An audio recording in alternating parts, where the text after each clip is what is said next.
Hello and welcome to 360 Gamercast, episode 225 for Tuesday, the 24th of September, 2024. I'm your host, Mark Webb, gamertag PSNLD's DMyD Webby 360G, and joining me on this very fine evening is...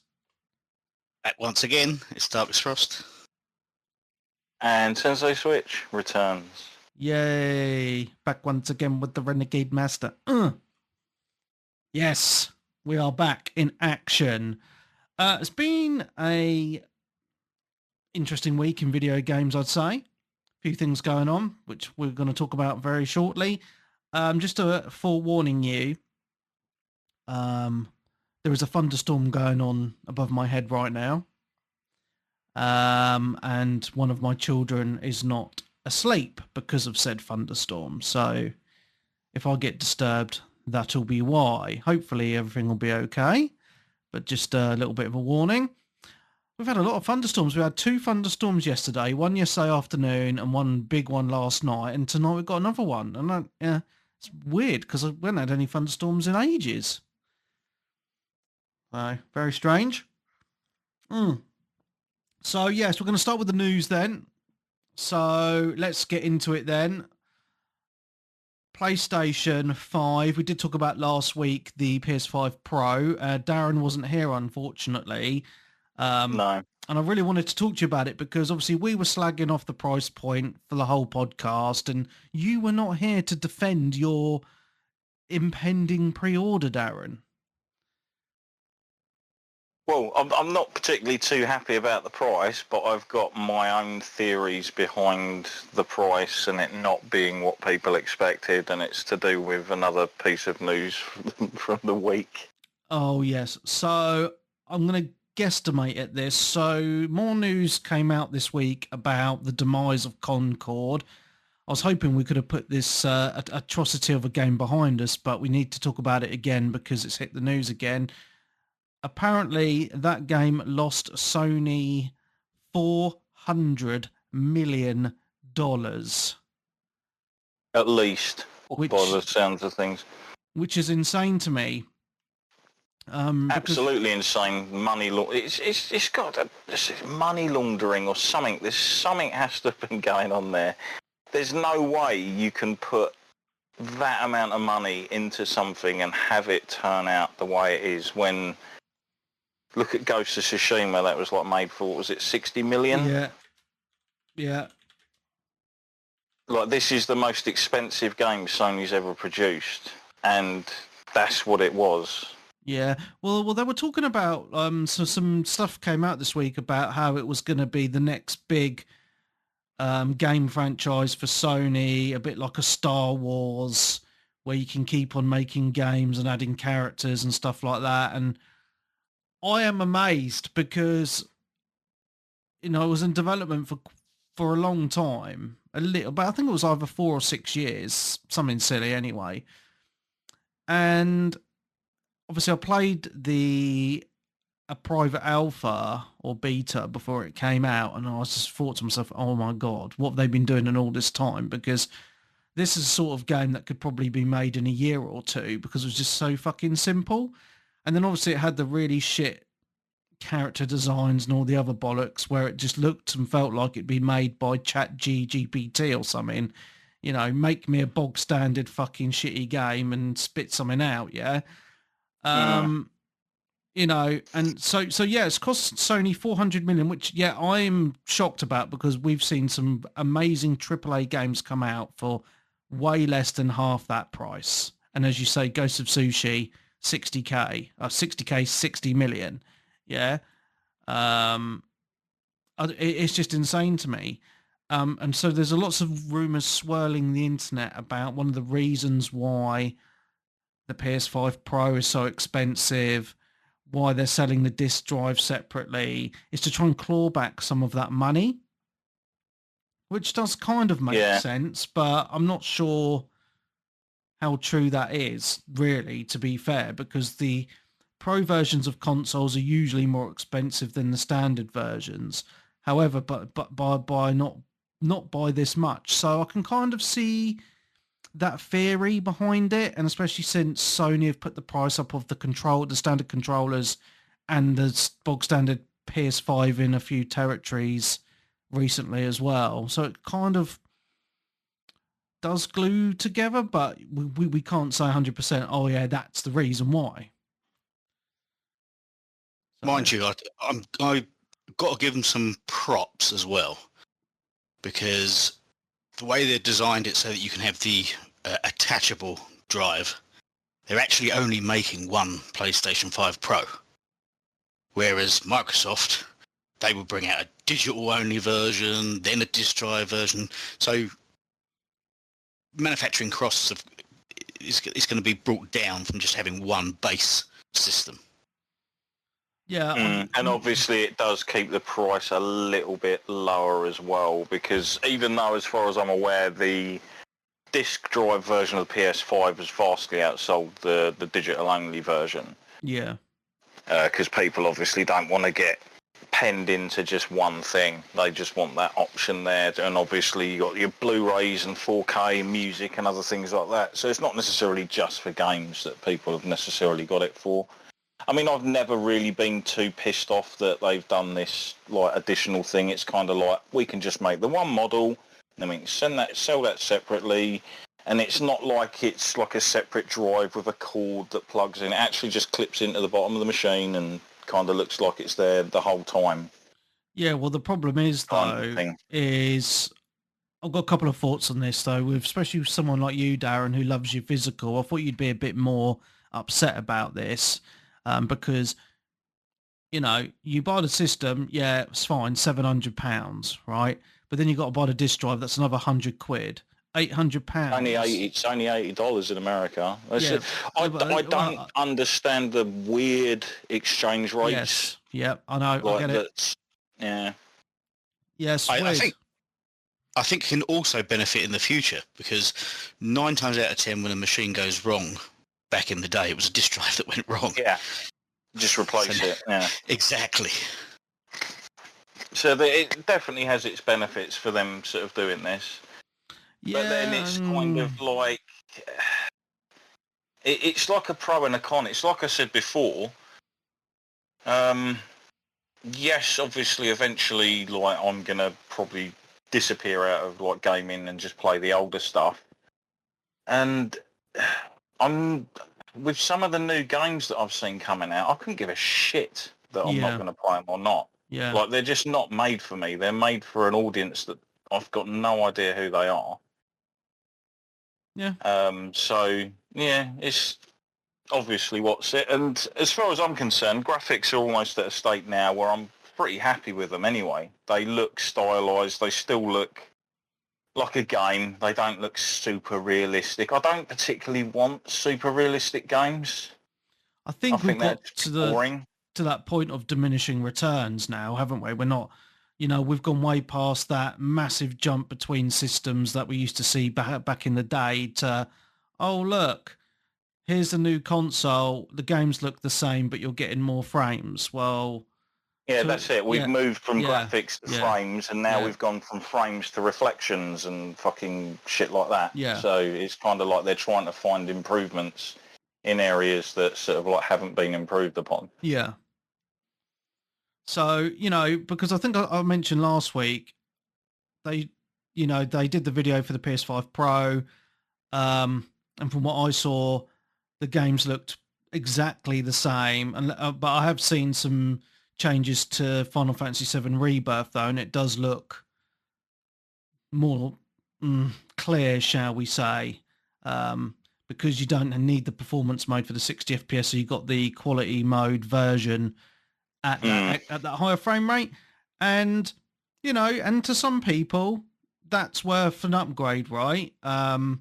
If you've got the money or you're really into it, then I get it. I completely understand it, because no one's forcing you to upgrade, right? I mean, your standard PS5 is still going to run the games fine, but there's an option there if you want to spend the money on those extra frames. And I get it. It's a choice. It's an option. So, you know, I'm not upset about it. I'm just, from a personal point of view, that for me, that's not worth that extra money for a console. Because I have laughed a lot. A lot of people have basically said, it's weird listening to sort of obviously loads of people jumping on and basically saying, oh, this is a complete rip-off and da-da-da-da-da-da, and it's like, hang on, these are the people that I've heard and I know that went out and spent that exact amount of money on a fucking graphics card, and it's literally just a graphics card. This is an entire machine. Yeah, no, and I get it. As a PC gamer myself, I get it. You know, good graphics cards are over £1,000 just on their own now. I get it. But again, from a personal perspective, I mean, I love my video games, but I don't have the money to be like always wanting that always needing that latest and greatest. And even with PC gaming now, it's kind of plateaued as well, because, you know, I'm a generation behind on graphics cards personally with a 3080. And I don't feel like I need to upgrade anything. No, because when you buy a graphics card, you're basically like future-proofing yourself for 4 or 5 years. That's generally what they do. Because a lot of them are like, oh, this game, we're using this card, it does this, that, and that, and that. And how many games use that? 2. Well, that's it. At the moment, you know what I mean? And then it just takes a while to obviously go forward. I mean, you've even still got, like, how old's Cyberpunk now? Yeah, and that's still basically a showcase game for PC and ray tracing and exactly.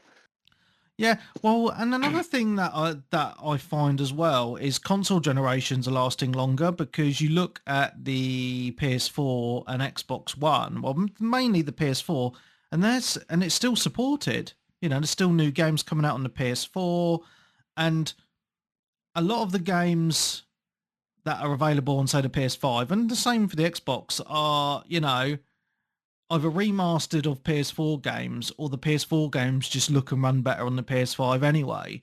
So, you know, I had a conversation with someone in party chat during the week, and they still run a PS4, and they said to me, I still don't feel like I need a PS5, because, you know, all the games I want to play are on my PS4. And how many years are we into this gen? About 4 years now. So 4 years, yeah. That's quite telling, isn't it? As well. So it's quite an interesting 4 perspective. years this November. Yeah. So, you know, I mean, I get it if you're just a console gamer, and you want the best of the best. You know, great. It's nice to have options, I guess, but I personally think it's just way too much money. But as I say, it's just a personal thing.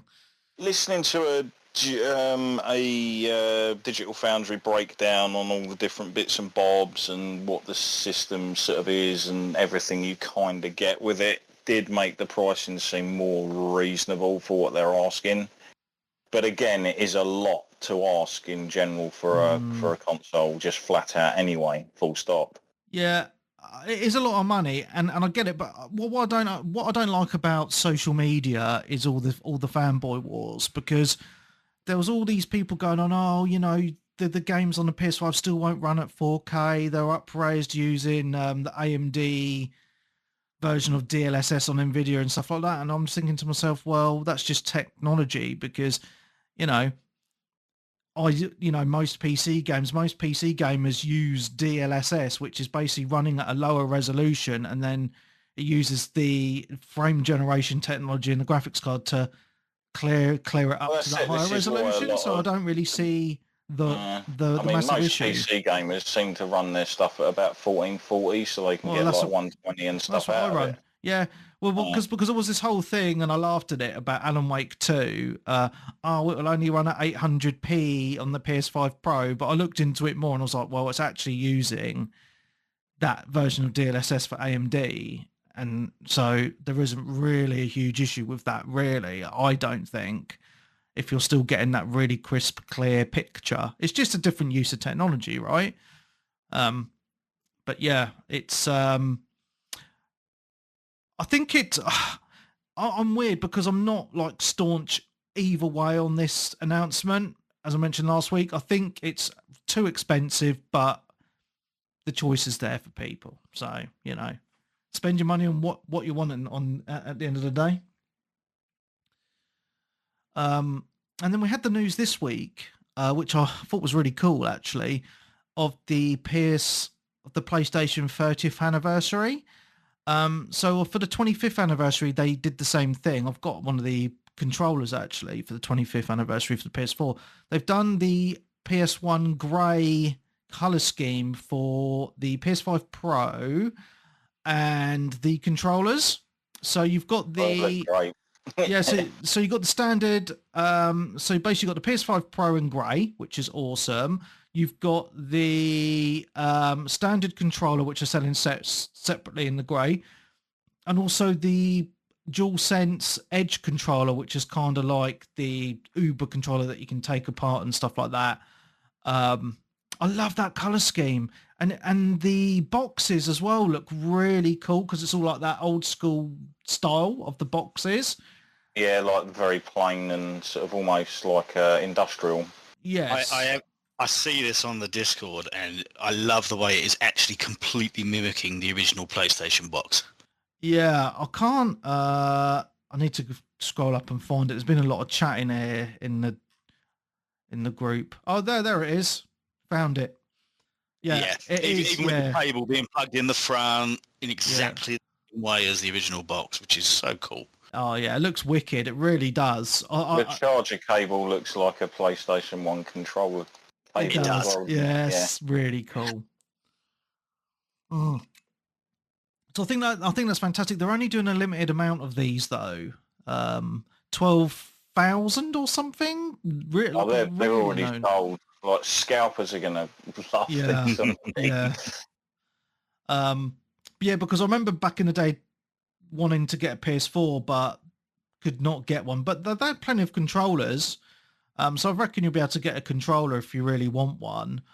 But I don't think you'll be able to get a console. It's nice that I think looking at this page on my screen now, it looks like they're going to give you the grey disc drive cover thing as well in case you want to buy a disc drive. Oh, right. I was about to say, yeah, that was one thing I didn't know how that would actually work. Yeah, so it's on this picture here, and it says limited edition console cover for disc drive. So at least they thought of that as well, which is really cool. So what I haven't seen is the price of what this is going to be, which will be really interesting to see. It's going to be at least $1,000, isn't it? For the Pro version, I mean, that one's not going to be available for a while, is it? PS5 Digital Edition 30th anniversary. The controllers, they should just sell just all the time. I think they're going to be I thought this was a Pro. It's actually a standard PlayStation 5. Apologies, because I saw the line there was down a Pro in there as well. Was there? Or is it not? I don't think so. I thought it was the Pro and the standard that was in one of the images. The image looks like it actually says just PS5 Digital Edition. So if it was the Pro, they would say PS5 Pro. Because it's only got the one line down it. So this is how they're doing it now, with the one line for the standard, and then they're having like the Adidas stripes for the Pro, aren't they? Yeah, like it's the vent, isn't it? Yeah, so this is actually the standard PS5. So actually, it'd probably be less than $1,000. Be interesting to see anyway. I think it's cool. I think it looks great. I love that they're doing this. I just wish they would actually put more out, because I just love the color scheme as the original PlayStation color scheme for the logo. Hitting those nostalgia feels, I think, is really cool. You know. So yeah.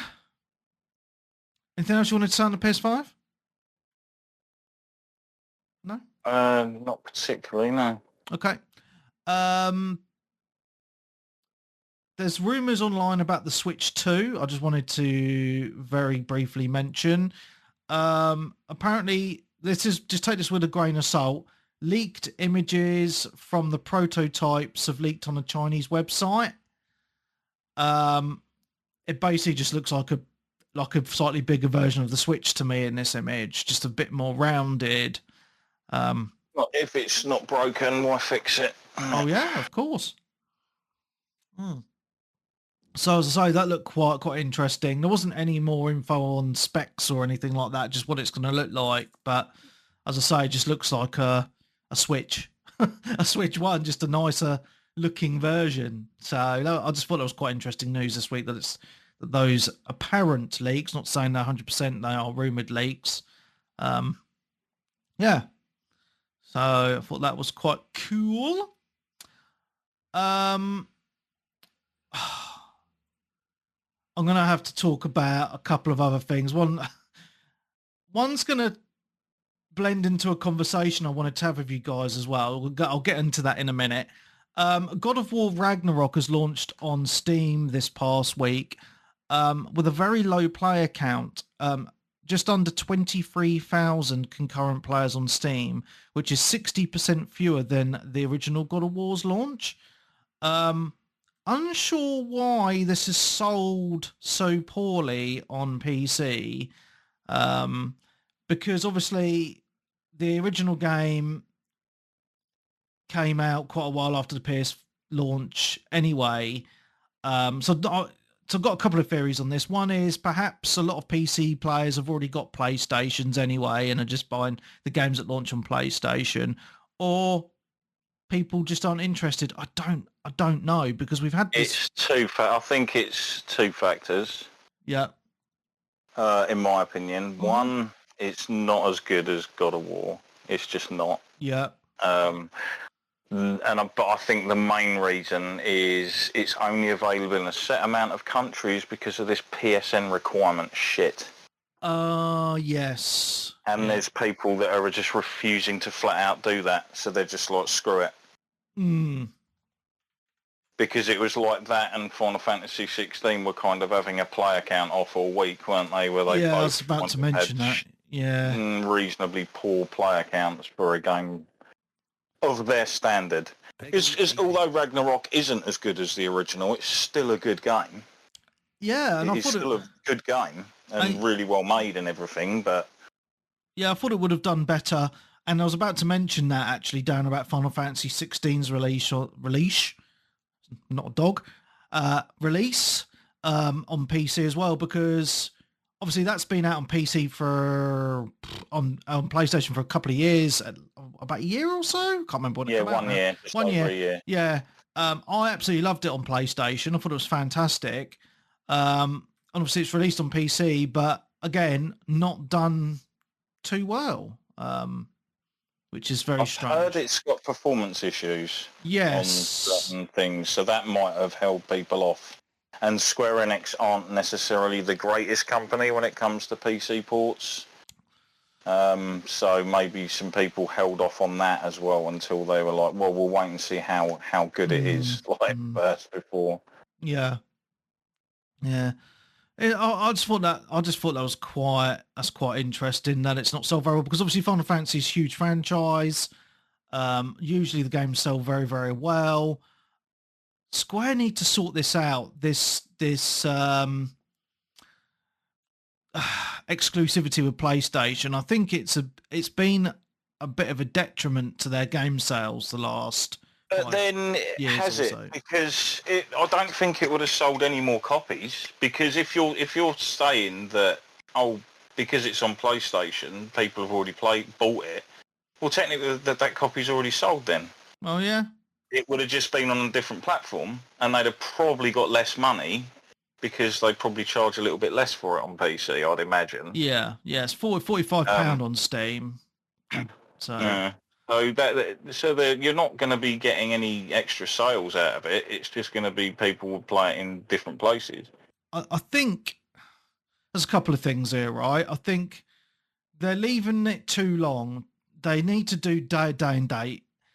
And they also need to start putting all their games on Xbox as well on day and date, because you're going to get more sales. It's 100 just copies on, so you can sell on that. You never know, right? I'm just even with all those factors that I've mentioned, I'm still quite surprised at the low purchase count on PC for both games, for God of War and Final Fantasy 16. To be fair, I don't know what's going on. I really don't, with some games launching with such low player numbers. I mean, you've got quite a few games out and about at the moment as well, haven't you? And there is also kind of outside of Wukong, I think there is kind of dropping interest in sort of like big games. It just generally seems to be. I think either people are just getting pissed off, or you've got all of other factors of microtransactions and other stuff, and there's a lot of people going back to old games and realising, hang on, like these games are really good and they're still fun to play, and there are people out there who don't necessarily like the modern thing of Final Fantasy. Yeah, no, it's changed a lot. 16 was probably... I didn't play 12, it's still one I haven't played, but 16 is probably still the best mainline Final Fantasy since 10. It's a great game. And even though it's not a traditional one, because I didn't like 13, I hated the combat system. I didn't particularly enjoy 15 after spending a reasonable amount of time with it. Yeah. I just kind of got bored with it. I hated the magic system. It was a massive sausage fest, let's be real. It was well produced, but then it kind of had this open world that was like mainly felt kind of empty as well. And then you had all this, oh, well, if you get the DLC and you do this and you do that, it was just like with all these different episodes for different bits. I don't know, I think there's a few people that are kind of a little bit Final Fantasied out as well. Maybe, yeah. But, I mean, the game, what was it sold? What was it, 3.3 something million copies anyway, didn't it, on PlayStation? Yeah. So, I don't know if the game is just solely available on Steam, if it's available in other locations. I reckon it's probably sold at least another million copies. Yeah, more than likely. I mean, it reviewed well at the time, and so I really enjoyed it. So yeah. If you want to listen to the rest of this week's awesome episode, you need to subscribe to the Patreon. So head on over to patreon.com/360gamercast. There you get an episode every single week of the year, plus any specials that we do, plus all of our back catalogue. And then you will also get access to the rest of this week's episode, which is over 2 hours long, which is awesome, by the way. So subscribe now. So head on over to patreon.com/360gamercast.